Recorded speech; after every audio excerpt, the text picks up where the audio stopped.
अम्बेडकर साहब के जयंती को हम अपनी श्रद्धा सुमन अर्पित करते हैं। देखिए, अम्बेडकर साहब या जितने स्वतंत्रता सेनानी थे, जिस उद्देश्य के साथ वो लड़ाई लड़े थे, हम ये कह सकते हैं कि जिस वर्तमान भारत में जितना हम लोग आगे बढ़ रहे हैं, इसके लिए तो वो लोग इतना के लिए तो वो लोग नहीं लड़े थे, क्योंकि जितना हमारी क्षमता है हम उतना नहीं कर सकते। याद रखिएगा, आप कितना किए ये कभी मायने नहीं रखता है, मायने ये रखता है कि आप कितना कर सकते थे।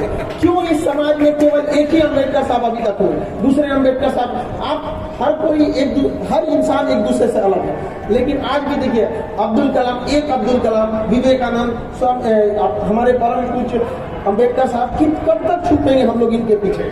इनके आदर्शों पे चलने की जरूरत है।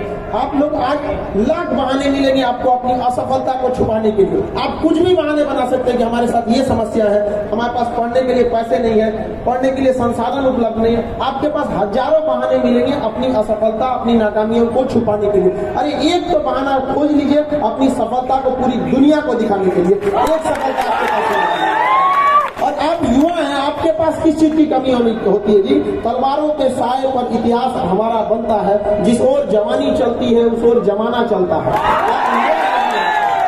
युवाओं को कोई रास्ता दिखा, अपना मंजिल आप खुद बना सकते हैं। कहा जाता है मैं दरिया हूँ, अपना हुनर जानता हूँ, जहां से भी गुजरूंगा अपना मंजिल बना लूंगा, अपनी रास्ता बना लूंगा। दरिया को कोई रास्ता नहीं दिखाता है, वो अपनी मंजिल खुद लेके बढ़ती है। लोग कहते हैं इस पृथ्वी पर हम खाली हाथ आए थे और खाली हाथ जाएंगे। गलत बात है। हम खाली हाथ आए जरूर थे, लेकिन सब लोग खाली हाथ जाते नहीं है। क्या बाबा साहब अम्बेडकर साहब खाली हाथ गए हैं? क्या हमारे स्वतंत्रता सेनानी खाली हाथ गए हैं? वो बहुत सारे आदर्शों को दे के गए हैं, जिनको देखकर हम आगे बढ़ते हैं। और जितना संघर्ष उन लोगों ने देखा है, शायद अगर हम लोग के जीवन में आ जाए तो हम लोग अपने जीवन को वहीं छोड़ देंगे। इतना संघर्ष करके भीमराव अम्बेडकर साहब ने पढ़ाई किया। सोच सकते हैं उस विद्यार्थी के ऊपर क्या बीतता होगा जिसे पढ़ने के लिए विद्यालय से बाहर रखा जाता होगा। उसी वक्त मनोबल टूट जाता होगा। लेकिन अपने मनोबल को नहीं तोड़ना चाहिए। अपना शक्ति, अपना एक बढ़िया योद्धा जो होता है वो अपना परिचय युद्ध के मैदान में देता है, न कि गली कुचे पे देता है। भीमराव अम्बेडकर साहब को पता था कि अगर हम छोटी छोटी बातों में उलझेंगे तो उलझ कर रह जाएंगे, इसलिए वो पहले अपनी काबिलियत को बनाए। कभी किसी को नहीं कोसा उन लोगों ने। इसलिए आप भी कभी भी जहां भी रहिए अपने विकास में ध्यान दीजिए, न कि दूसरे के ऊपर उंगलियां उठाएं। आप अपनी भाषा को हमेशा, एक चीज को तो हम हर विद्यार्थी को कहते हैं कि भाषा पर बहुत ध्यान रखिएगा आप लोग, क्योंकि हम बोलना 3 साल में सीख जाते हैं और क्या बोलना है ये जिंदगी भर सीखते रहते हैं। इसलिए भाषा पर हमेशा ध्यान रहे, क्योंकि यही एक ऐसा जबान, एक ऐसा जगह है जहां अमृत और जहर दोनों निवास करता है एक ही जगह पर। इसलिए हमारी मर्यादा कभी भी अच्छी रहनी चाहिए कि कोई मिले तो उसको लगे कि नहीं हमने एक मर्यादित व्यक्ति से बात किया। आज का समय शिक्षा का है और हमेशा याद रखिएगा, जब भी हमें कभी समस्या आती थी तो हमें भीमराव अम्बेडकर साहब का एक बात हमेशा याद आता था कि शिक्षा उस शेरनी का दूध है जिसने पिया वो दहाड़ा है। हमेशा और सुना जाएगा। याद रखिएगा, अगर आपको बहुत सारा समस्या आने लगे, बहुत ज्यादा तकलीफ होने लगे, जीवन में बहुत दिक्कत होने लगे, तो लोग कहते हैं कि हमें घुटन हो रही है, समस्या हो रही है। अरे घुटन समझते हैं क्या होता है? घुटन उस बच्चे से पूछिए जो काम करता है पैसों के लिए खिलौनों की दुकान पर। आप ऐसे ऐसे लोगों का जीवन देखेंगे जो जिससे तुलना करेंगे तो आपको लगेगा कि आपके पास बहुत कुछ है। आपके पास जितना है आप उसी संग संघर्ष कीजिए, लेकिन याद रखिएगा समय मत गवाइएगा। ये विद्यार्थी जीवन बहुत तपस्या का जीवन होता है। इसमें जिसने अपना समय बर्बाद कर दिया उसको जीवन में कभी भी कोई आगे नहीं बढ़ पाएगा। समय बहुत मूल्यवान चीज है और बहुत अहंकारी चीज भी है। समय स्पष्ट कहता है तू मुझे आज बचा ले, मैं तुझे कल बचा लूंगा। समय को हमेशा सदुपयोग कीजिए। समय के पास इतना समय नहीं है जो आपको दोबारा समय देगा।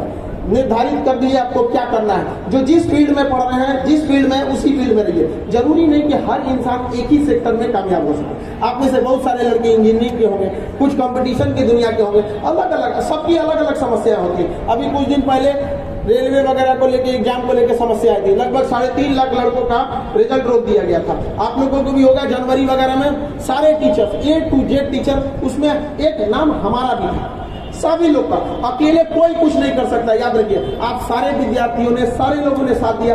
आज 3.5 लाख लड़कों का एक्स्ट्रा रिजल्ट आया कि नहीं आया? आज 3.5 लाख घरों का चिराग रोशन होगा कि नहीं होगा यहाँ पर? तो आप सब लोगों को मिलजुल कर मेहनत करते रहना और पढ़ाई से तो कभी नहीं भागना है। यही एक रास्ता है जिसमें आप आगे बढ़ सकते हैं। देखिए, दुनिया में एक से एक टेक्नोलॉजी आ गया है। हथियार पकड़ लिए जाते हैं। आज आप किसी से लड़ने जाएंगे ना, हथियार लेके तो पकड़ा जाएंगे। लेकिन एक ऐसा हथियार है जो किसी मेटल डिटेक्टर में नहीं आता है, शिक्षा। शिक्षा एक ऐसा हथियार है जिसे आप आप कहीं भी लेके जा सकते हैं और पकड़े वो नहीं करेगा। इसलिए हमेशा क्या रहिए, शिक्षित बनिए। शिक्षा का मतलब होता है सर्वांगीण विकास। आप बात कैसे करते हैं, जीवन शैली कैसा, रहन सहन कैसा, किसी के मुसीबत में आप काम आते हैं कि नहीं आते हैं। आप उन खुश नसीबों में से हैं जिनको माँ बाप ने पटना भेज दिया था पढ़ने के लिए। बहुत सारे ऐसे लोग हैं जो बेचारे गांव में ही रह जाते हैं, उनको नसीब नहीं हो पाता यहाँ आने का। तो आप इस समय को मत गंवाइएगा, वरना आप आने वाले समय में खुद को कोसिएगा कि आप कर सकते थे और आपने नहीं किया। सबसे ज्यादा तकलीफ इसी बात का होता है। आपके पास मौका है, अभी समय न लगाइए निर्धारित करने में कि आपको क्या करना है, वरना समय निर्धारित कर देगा कि आपका क्या करना है। 2 मिनट नहीं लगेगा आपको समय लगाने। सबके पास जीवन में संघर्ष होता है, ऐसा कोई व्यक्ति नहीं है जिसका जीवन संघर्षों से नहीं। किसी का संघर्ष छोटा, किसी का संघर्ष बड़ा। हम लोग भी अपने विद्यार्थी जीवन में बहुत संघर्ष किए। सोचना हमारा तो लिखने नहीं आता था, आज हम 10 लाइन हिंदी, 1 लाइन हिंदी लिखते 4-5 मात्रे गलत कर देते हैं। बहुत सारा चीज हमारे टीचर लोग कभी नहीं जांच करते थे, फेंक देते थे, हम जांचें नहीं कराते थे। तो कई सारे शिक्षक लोग थे, उन्होंने समझाया कोई बात नहीं, मेहनत करते रहो। 40 विद्यार्थियों के क्लास में हम 37वां नंबर पे आते थे। हमको बड़ा टेंशन होता था हमारा कुछ होगा कि ना होगा आगे जाके। लेकिन एक चीज हमने देखा कि जितने तेज विद्यार्थी थे सब लोग, उन लोग ने जब मैट्रिक में आए लोग, मैट्रिक जब पास किए लोग, तो सब इधर उधर लंग भंग में लग गया, सब लाल पीला हरा में, सबको तो आपको बहुत ज्यादा कुछ चौपटिया गया सब उसमें आ गए। और उस समय आने के बाद हमको एक आध शिक्षक इतने बेहतरीन मिले जिनके पढ़ने के बाद हमें शिक्षा से प्रेम हो गया। तो ऐसे लगता था जैसे आपको कैसे फोन का इंतजार रहता है, हमको क्लास का इंतजार रहता है, वाह भाई क्या पढ़ा रहे हैं। तो हमें लगा कि हम कमजोर थे नहीं, हमें कमजोर बनने के लिए मजबूर हो गए, क्योंकि हम किस लेवल का हम जान रहे हैं उस लेवल का पढ़ाई नहीं जा रहा था। तो हमने जब पढ़े तो हमको एक जिज्ञासा ऐसी लगी कि अगर हम कभी गलती से टीचर बन गए तब, हमारा टीचर बनना उद्देश्य नहीं था। ये जिंदगी बड़ा अजीब है, आप ख्वाहिश किसी और चीज की रहेंगे, बन जाएंगे कुछ और, जिंदगी आपको कुछ और दे देगी। तो जरूरी नहीं कि आप जो चाहेंगे वही मिल जाए। अगर हर सपना पूरा हो जाए तो जिंदगी, इस दुनिया और स्वर्ग में अंतर क्या रह जाए। इसलिए सपने देखना चाहिए, लेकिन पढ़ाई के लिए भी संघर्ष करना। हमारा फौज में जाने का उद्देश्य था, एनडीए में जाना चाहते थे, पढ़ाई वढ़ाई किए लोग, गए लोग वहाँ पर। वहाँ एक मेडिकल होता है, मेडिकल बड़ा टफ होता है, जो पास उस कर जाते हैं ना, कई सारे उसमें प्रोसीजर्स होते हैं। हमारा आत्मा देख रहे हैं बड़ी टेढ़ा है, जितने 21 डिग्री से ज्यादा टेढ़ा है, और हमको लेके यहाँ पर ये ऐसा चीज में छाटा की सही नहीं हो सकता था। तो सबके सपने टूटते हैं, हम लोग को भी सपने टूटे थे। उस समय लग रहा था कि अब क्या करेंगे, क्योंकि ना फौज की सेवा कुछ सपना ही नहीं देखा था हम लोगों ने। तो याद रखिएगा, अगर ऊपर वाला आपको समस्याएं दे रहा है, कठिनाइयां दे रहा है, तो समझिएगा आप इस जिंदगी के जो खेल है इसके बहुत बड़े हीरो हैं। क्योंकि फिल्म में कठिन रोल बेहतरीन हीरो को ही दिए जाते हैं। तो जिसके जीवन में कठिनाई आ रहा है, आप इसको झेल ले जाइए, एक दिन सब आपके सामने सब चीज नॉर्मल हो जाएगी। उसके बाद हम लोगों ने पढ़ाना भी चालू किया। यहाँ पर बहुत सारी संघर्षें आई थी हम लोग के समय में। तो एक चीज तो हम जरूर समझे थे कि कभी भी किसी गरीब को पढ़ने के लिए दिक्कत नहीं आएगी। सरकार एक बार कहे थे प्रधानमंत्री साहब लोग, अब हम राजनीतिक बात तो नहीं बोलेंगे, लेकिन कहा गया था कि अगर सरकार 100 रुपया देती है तो पूरा पैसा जनता तक नहीं पहुंच पाता है, उसका बीच में से आधा लूट लिया जाता है। हम ये कहते हैं कि हम लोग पटना से जितना शिक्षा देते हैं ना, गांव के अंतिम कोने तक को भी 100% पहुंचता है, 100%। इसके लिए हम लोग से भी जितना हो सकता है हम लोग उतना प्रयास करते रहते हैं। आप लोगों को भी अंतिम पीढ़ी तक को, अंतिम पंक्ति तक को भी शिक्षा दिया जा सके। आप लोग के पास यहाँ पे बहुत सारी व्यवस्थाएं भी रहती हैं, जैसे ये हॉस्टल हमने देखा। ऐसा नहीं है कि सारे लड़कों को यहाँ तक पहुँचने का मौका मिल जाएगा। आप जहाँ भी हैं, आपका एक अपना दायित्व भी बनता है लोगों को मोटिवेट करें कि देखो तुम्हारे पास अगर कुछ नहीं है तो भी तुम कुछ कर सकते हो। अगर तुम्हारे पास कुछ भी नहीं है तो एक चीज तो है कि तुम्हारे पास हारने के लिए अब कुछ भी नहीं है। जो कुछ मिलेगा तुमको प्राप्त करने के लिए, अब हारने के लिए नहीं है। तो आपको आगे और लगातार संघर्ष के लिए आगे बढ़ते रहना, और कभी भी किसी दूसरे के ऊपर समस्याओं को थोपना नहीं चाहिए। क्योंकि आप या तो समस्याओं को थोपते रहिए कि हमारे पास ये समस्या है, या तो आप मेहनत करके उसको आगे बढ़िए। सबके साथ में समस्याएं आती हैं। हमारे पास जब पटना से हम पटना रुक गए थे, जिसका सबसे बड़ा रीजन क्या था कि हमारे घर लौटने के लिए हमको 60, 70 से 80 रुपए चाहिए होते हैं। हमारे पास मैं 40 रुपए बचे थे। उसके बाद हमने यहाँ पे चालू किया यहाँ पर सब कुछ, क्योंकि हम लोगों ने भी काफी सारा कोचिंग वगैरह चालू किया था, तो उसमें काफी सारी संघर्ष रहता है। तो वहां से भी हम लोगों ने चालू किया।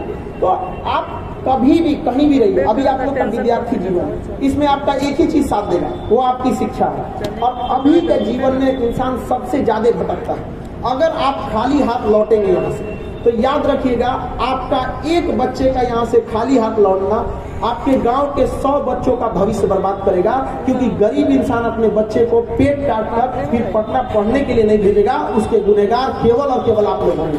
इसलिए आप अपने लिए तो पढ़िएगा, लेकिन उन 100 बच्चों का भविष्य हाथ जोड़कर विनती करते हैं, खराब होने मत दीजिएगा। क्योंकि आपका खाली हाथ देख के गरीब इंसान डर जाएगा कि उनके बच्चे ने भेजा पढ़ने के लिए, उनके माँ बाप ने भेजा, उसने पढ़ाई नहीं किया। इसलिए दिन रात लगा के पढ़ाई करते रहिएगा, पढ़ाई से कभी पीछे नहीं हटिएगा।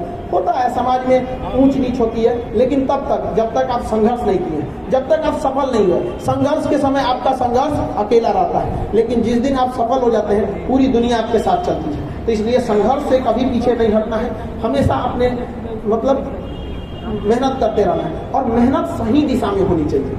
ऐसा नहीं है कि आप जो पढ़ रहे हैं आपको लगेगा कि आप ही सही हैं, मेहनत को सही दिशा में करना जरूरी है।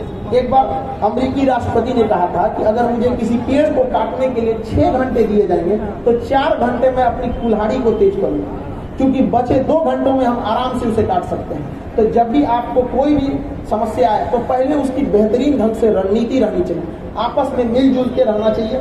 हमेशा याद रखिए, दोस्त हो पड़ोसी हो, सबसे संबंध अच्छा रहना चाहिए, क्योंकि कहा भी जाता है आप अपने दोस्त बदल सकते हैं, पड़ोसी नहीं।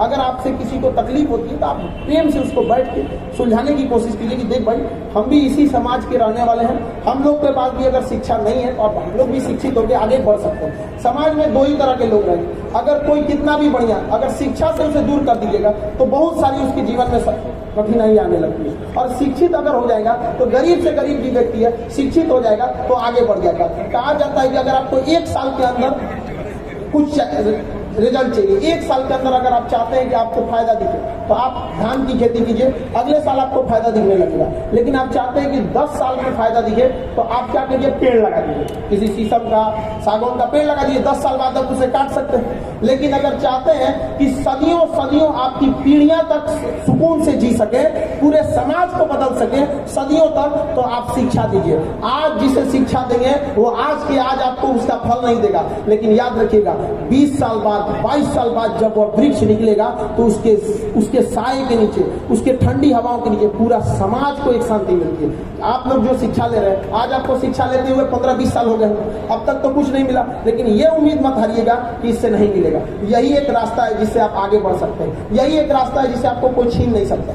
यही है, देखिए शिक्षा में बहुत सारे लोगों को तकलीफें भी होती है, बहुत सारे लड़के एक टाइप के नहीं होते, बहुत सारे लड़के ऐसे गरीब घर से आते हैं जिन्हें प्रारंभिक शिक्षा लेने में ही दिक्कतें आ गई थी, तो उनसे नहीं घबराना है, मेहनत करना है। गरीब लड़कों, जो गरीब लड़के हैं, कई समय उन लोग की शिक्षा का लेवल थोड़ा सा नीचे रह गया था क्योंकि पैसे नहीं थे, पढ़ाई नहीं कर पाए। तो जब वो आते हैं तो उन्हें ज्यादा मेहनत करने की जरूरत है। अपने बगल वाले से पूछ लीजिए ताकि पढ़ाई कैसे किया जा सके। आप सब लोग युवा हैं, क्योंकि आप लोग का भी आप सब हॉस्टल से ही जुड़े होंगे, पढ़ाई करते रहेंगे वहाँ पर, ताकि मेहनत, पढ़ाई के साथ साथ स्वास्थ्य पर भी ध्यान देते रहना है आप लोग को। बहुत सारे लड़कों को देखते हैं कि सुबह भोर में उठ के पढ़ता रहता, अपने जिंदगी में हम कभी भोर में उठ के नहीं पढ़े, तो जो एक दिन भोर में उठ के पढ़े थे, दिन भर भगवा रहते इसी में ना पढ़ेंगे अपनी से। जो समय है हमारा बॉडी जिस हिसाब से एडजस्ट कर रहा है उसी हिसाब से हम लोग को करना चाहिए, न कि दूसरे के हिसाब से करना चाहिए। और सफलता बड़ा मुश्किल से मिलती है।